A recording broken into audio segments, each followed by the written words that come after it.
In life, we've seen within this part of the world great people like Al-Khwarizmi, who invented algorithm. Globally, Newton, Henry Ford, the Wright brother, Albert Einstein, and Elon Musk.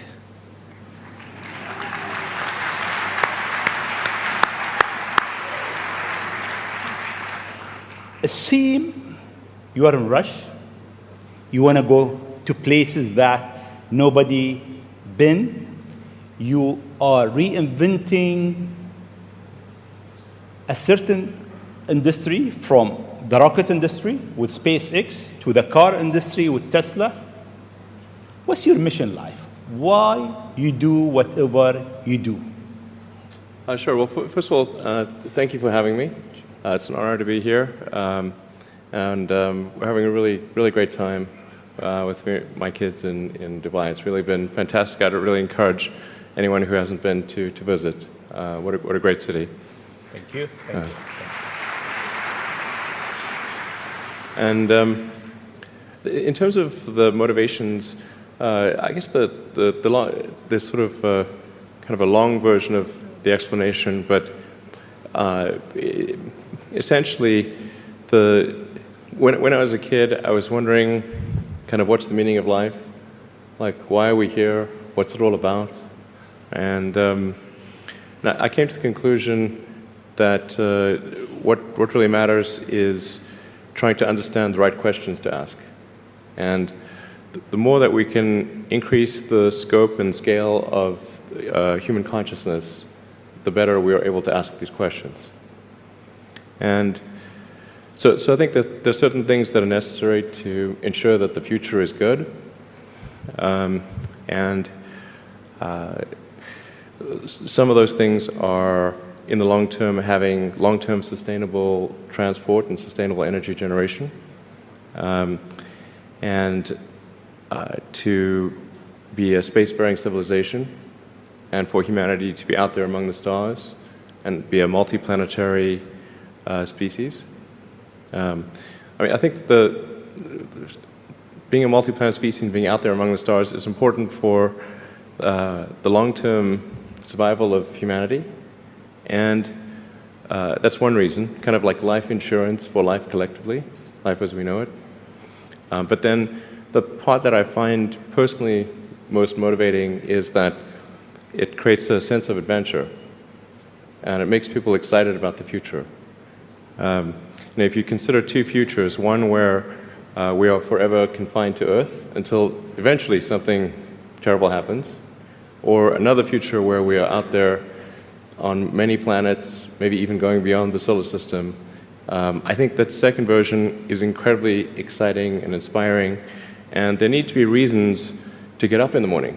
Life can't just be about solving problems. Otherwise, what's the point? There's got to be things that people find inspiring and make life worth living.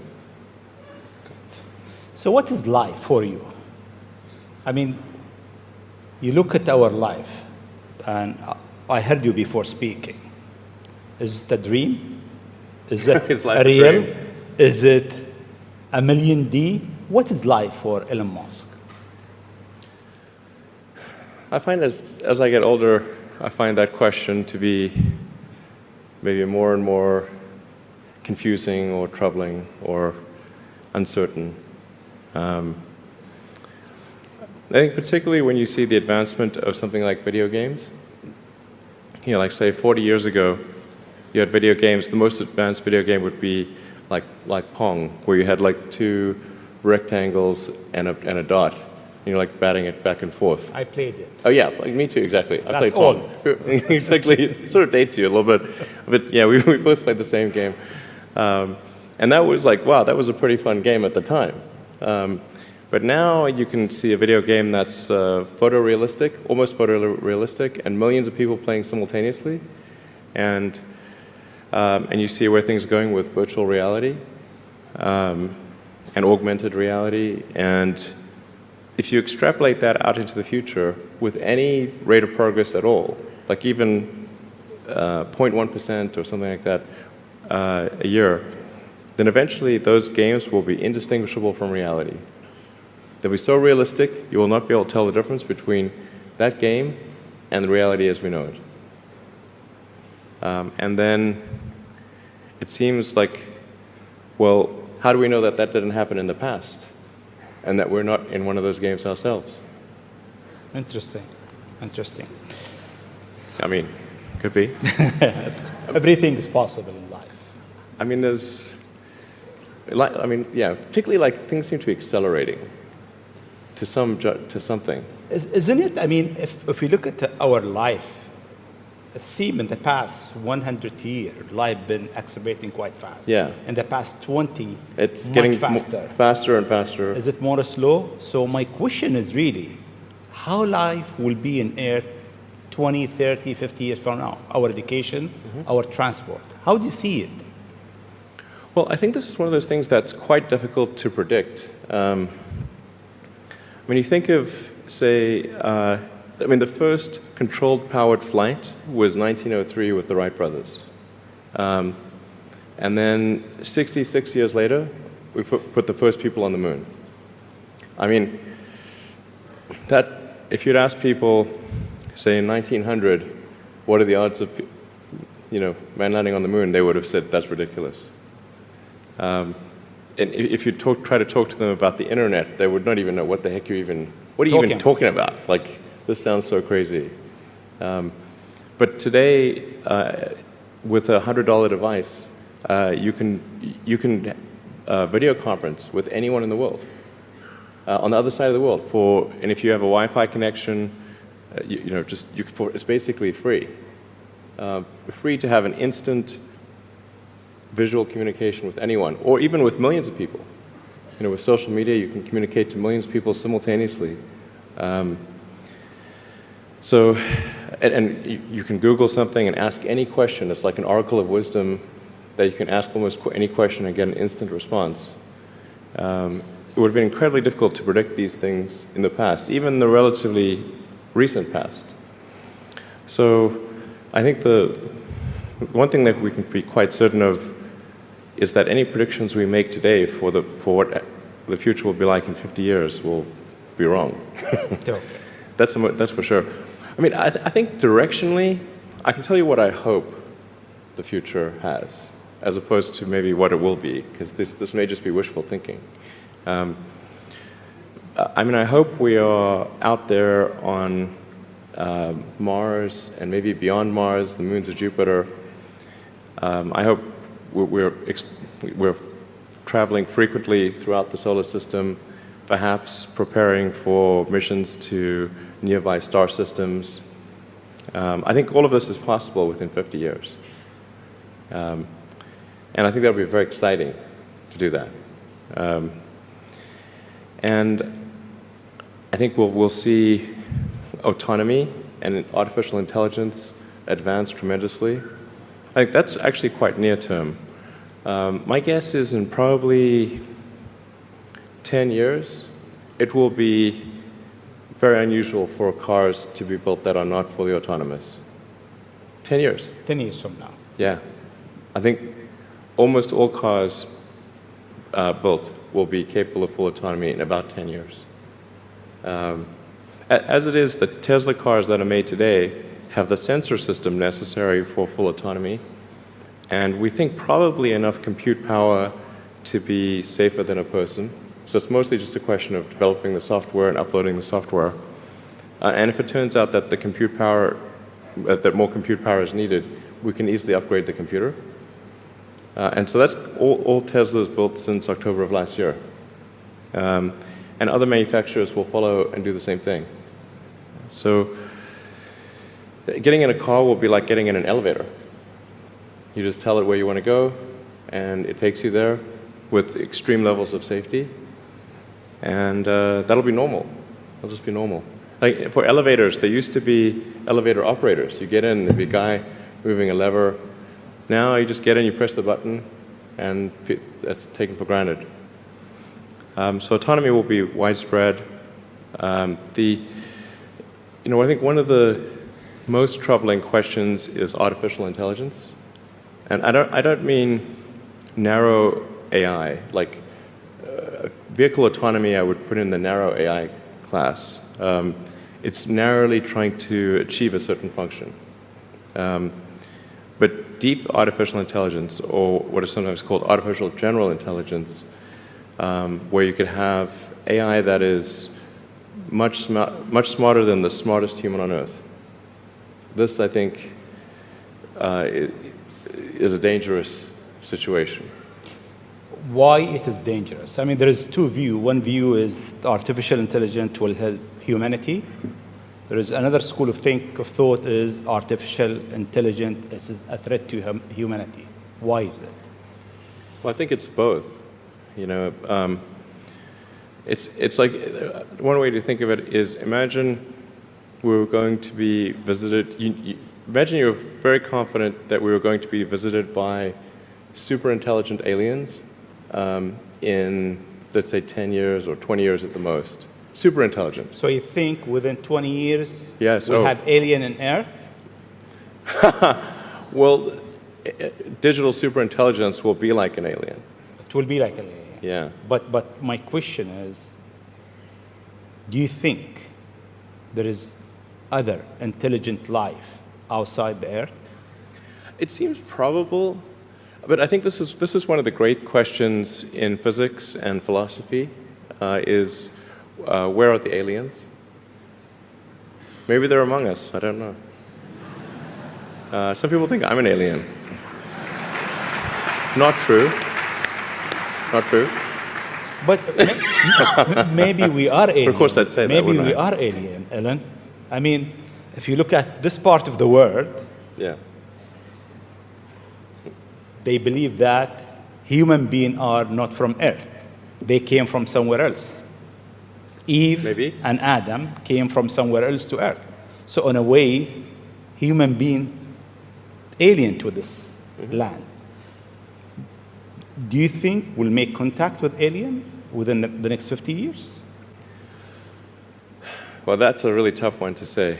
I mean, if there are super intelligent aliens out there, they're probably already observing us. That would seem quite likely, and we just are not smart enough to realize it. But I can do some back-of-the-envelope calculations, and any advanced alien civilization that was at all interested in populating the galaxy, even without exceeding the speed of light, even if you're only moving at, say, 10 or 20% of the speed of light, you could populate the entire galaxy in, let's say, 10 million years. Maybe 20 million years max. This is nothing, you know, in the grand scheme of things. Once you said you want to die on Mars, why? I don't, to be clear, I don't want to die on Mars. It's like, I mean, we're all going to die someday. And if you're going to pick some place to die, then why not Mars? Okay. You know, if we're born on Earth, why not die on Mars? Seems like maybe it'd be kind of exciting. But so I think given the choice of dying on Earth or dying on Mars, I'd say, yeah, sure, I'll die on Mars. But it's not some kind of Mars death wish.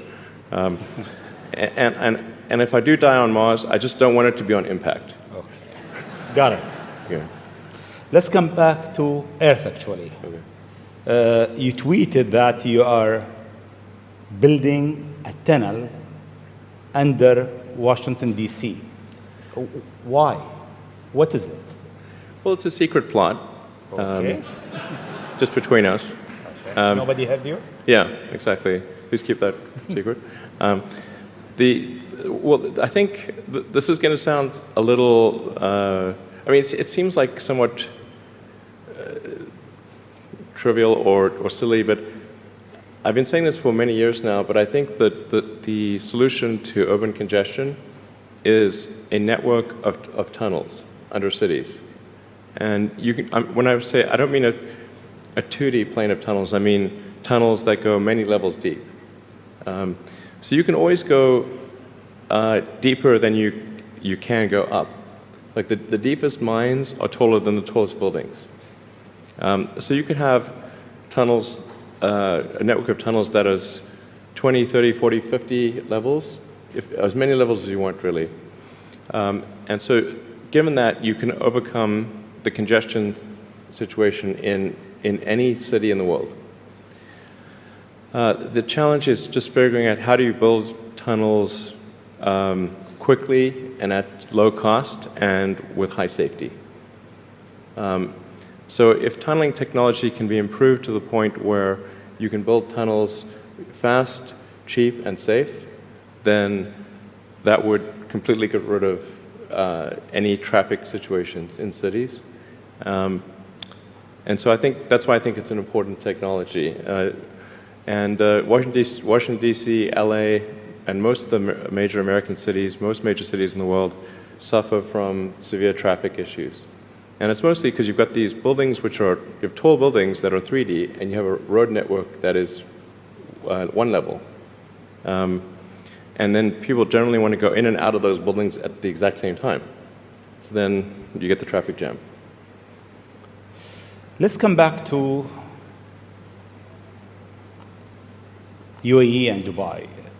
The first time I met you, it was 4th of June, 2015, at your office in SpaceX. And I asked you, would you have a presence in UAE? And your answer was, I'm busy with China. Maybe not in the near future. Yeah. And almost a year and a half later, we are here. Time goes quite fast. Yeah. Why now? Well, I think actually things are going reasonably well in China. We had some initial challenges figuring out charging and service infrastructure and various other things, but now it's actually going fairly well, and so the timing seemed to be good to really make a significant debut in this region, starting in Dubai. Okay. In your opinion, what is the new disturbing thing that will come in technology next? What's next in technology? What's next in technology? That will disturb the way we live, the way we think, the way we do business.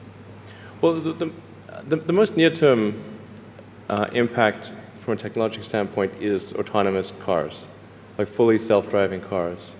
Like I said, that's going to happen much faster than people realize. It's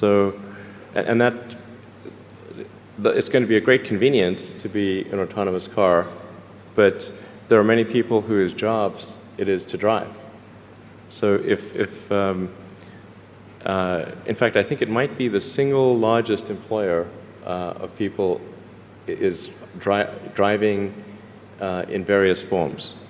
And so then we need to figure out new roles for what do those people do. But it will be very disruptive and very quick. Now, I should characterize what I mean by quick, because quick means different things to different people. There are over 2 billion vehicles in the world, approaching 2.5 billion cars and trucks in the world. The total new vehicle production capacity is about 100 million. Which makes sense because the life of a car or truck before it's finally scrapped is about 25 years. So the point at which we see full autonomy appear will not be the point at which there is massive societal upheaval, because it will take a long time to make enough autonomous vehicles to disrupt employment. So that disruption I'm talking about will take place over about 20 years. But still, 20 years is a short period of time to have, I think, something like 12 to 15% of the workforce be unemployed. Yeah, thank you. This is the largest global government summit. We have over 139 government here. If you want to advise government official to be ready for the future, what is 3 things or three advice you'll give them? Well, I think the first bit of advice would be to really pay close attention to the development of artificial intelligence. I think we need to just be very careful in how we adopt artificial intelligence and to make sure that researchers don't get carried away. Because sometimes what happens is a scientist can get so engrossed in their work, they don't necessarily realize the ramifications of what they're doing. So I think it's important for public safety that governments keep a close eye on artificial intelligence and make sure that it does not represent a danger to the public. Let's see. Secondly, I would say we do need to think about transport in general. And there's the movement towards electric vehicles, sustainable transport. I think that's going to be good for many reasons, but again, not something that happens immediately. That'll happen slower than the self-driving vehicles. So that's probably something that happens over 30 or 40 years, the transition to electric vehicles. So thinking about that in context, the demand for electricity will increase dramatically. So currently, in terms of total energy usage in the world, it's about 1/3 electricity, about 1/3 transport, about 1/3 heating. So over time, that will transition to almost all, not all, but predominantly electricity, which means that the demand for electricity will probably triple. So it's going to be very important to think about how do you make so much more electricity.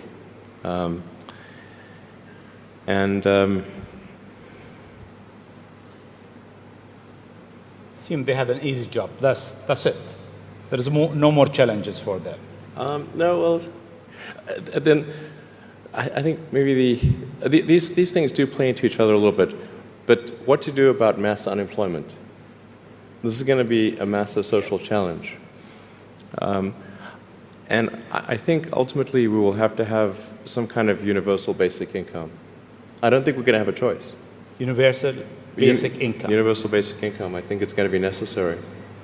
So it means that unemployed people will be paid across the globe. Yeah. Because there is no job, robot is taking over. There will be fewer and fewer jobs that a robot cannot do better. Okay. That's simply and I want to be clear that these are not things that I wish would happen. These are simply things that I think probably will happen. And if my assessment is correct and they probably will happen, then we need to say, what are we going to do about it? And I think some kind of a universal basic income is going to be necessary. Now, the output of goods and services will be extremely high. So with automation, there will come abundance. There will be almost everything will get very cheap. I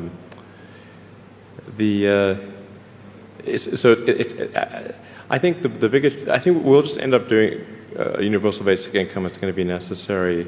The harder challenge, much harder challenge, is how do people then have meaning? Like a lot of people, they derive their meaning from their employment. So if you don't have, if you're not needed, if there's not a need for your labor, how do you? What's the meaning? Do you have meaning? Do you feel useless? That's a much harder problem to deal with. And then how do we ensure that the future is going to be the future that we want, that we still like? No, I mean, I do think that there's a potential path here which is, and we're really getting into science fiction or sort of advanced science stuff, but having some sort of merger with biological intelligence and machine intelligence. To some degree, we are already a cyborg. You think of like the digital tools that you have, your phone, your computer, the applications that you have, like the fact that, as I was mentioning earlier, you can ask a question and instantly get an answer from Google or from other things. And so you already have a digital tertiary layer. I say tertiary because you can think of the limbic system, kind of the animal brain or the primal brain, and then the cortex, kind of the thinking, planning part of the brain, and then your digital self as a third layer. So you already have that, and it's like if somebody dies, their digital ghost is still around. All of their emails and the pictures that they posted and their social media, that still lives, even if if they died. So over time, I think we'll probably see a closer merger of biological intelligence and digital intelligence. And it's mostly about the bandwidth, the speed of the connection between your brain and your the digital extension of yourself. Particularly output. And output, if anything, is getting worse. We used to have like keyboards that we'd use a lot. Now we do most of our input through our thumbs on a phone. And that's just very slow. A computer can communicate at 1 trillion bits per second, but your thumb can maybe do, 10 bits per second or 100 if you're being generous. So some high bandwidth interface to the brain, I think, will be something that helps achieve a symbiosis between human and machine intelligence, and maybe solves the control problem and the usefulness problem. Getting pretty esoteric here. I don't know if this is... It's close. Okay. We got it. Always you think out of the box. Your idea is so huge. You want to go to space. You decided to go to space. You did it. You decided that you want to land your rocket back. You failed 7 times, 8 times. Yeah, something like that. Then it landed more times than I care to count. Yeah. How do you come with this idea, actually? Sometimes they're pushing the human limit. You are always pushing the human limit. Why? Well, I think about what technology solution is necessary in order to achieve the particular goal, and then try to make as much progress in that direction as possible. So in the case of spaceflight, the critical breakthrough that's necessary in spaceflight is rapid and complete reusability of rockets, just as we have for aircraft. You can imagine that if an aircraft was single use, almost no one would fly. Because you can buy, like, say, a 747 might be $250 million, $300 million, or something like that. You'd need 2 of them for a round trip. But nobody's going to pay millions of dollars per ticket to fly, to do air travel. But because you can reuse the aircraft tens of thousands of times, the air travel becomes much more affordable. And the same is true of rockets. So our rocket costs $60 million, roughly.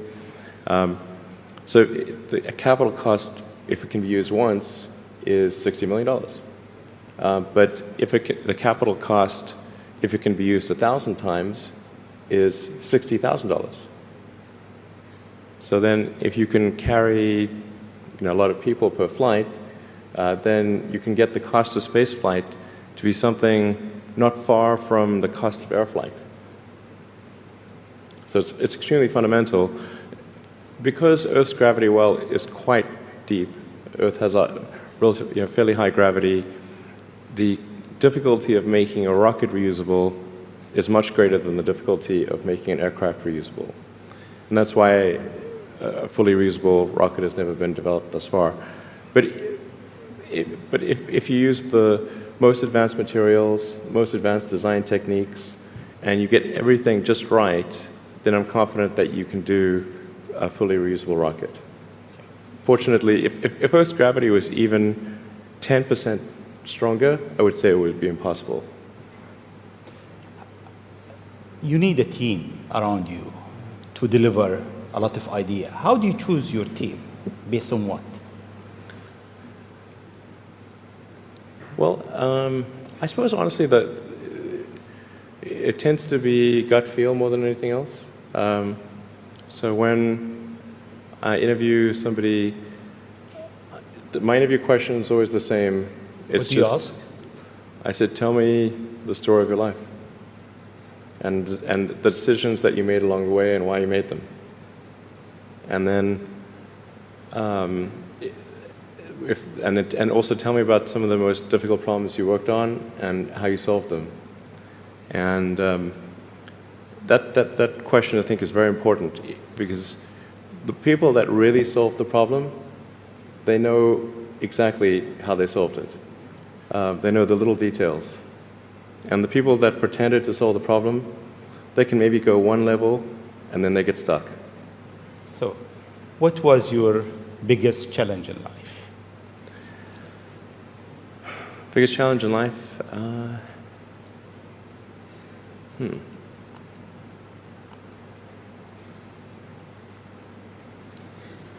No challenge. Well, no, there's a lot of them. I'm trying to decide which is, which is the worst. I think just thinking about how to spend time.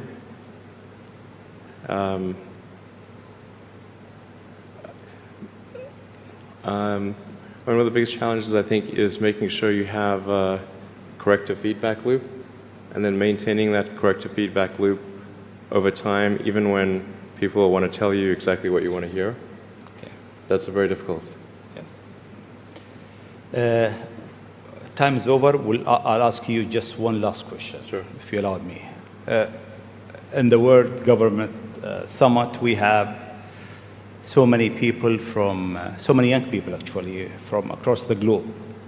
If you have an advice to them, young people globally who want to be like Elon Musk, what's your advice to them? I think that probably they shouldn't want to be. You? I think it sounds better than it is. Okay. Yeah, it's not as much fun being me as you'd think. I don't know. You don't think so? No. There's definitely, it could be worse for sure, but it's, I'm not sure I'm not sure I want to be me. Okay. But if,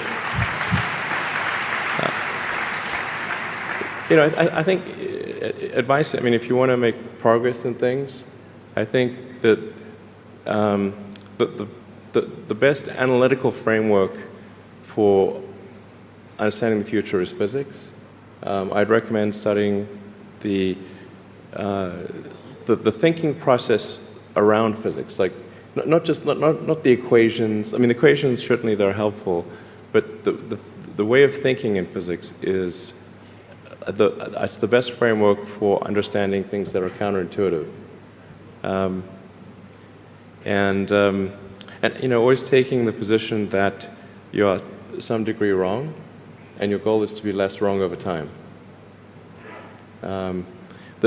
I think one of the biggest mistakes people generally make, and I'm guilty of it too, is wishful thinking. You know, like you want something to be true, even if it isn't true, and so you ignore the things that you ignore the real truth because of what you want to be true. This is a very difficult trap to avoid, and like I said, it's certainly one that I find myself in having problems with. But if you just take that approach of you're always to some degree wrong, and your goal is to be less wrong, and solicit critical feedback, particularly from friends. Like friends, particularly friends, if somebody loves you, they want the best for you. They don't want to tell you the bad things. So you have to ask them and said, really, I really do want to know. and then they'll tell you. Thank you very much.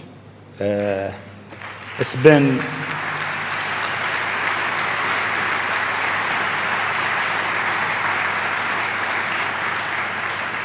It is great for the World Government Summit to have a legend who's creating the future for humanity to share his thought, his idea, his vision, his challenges, and his hope for life. Thank you very much. Thanks for having me.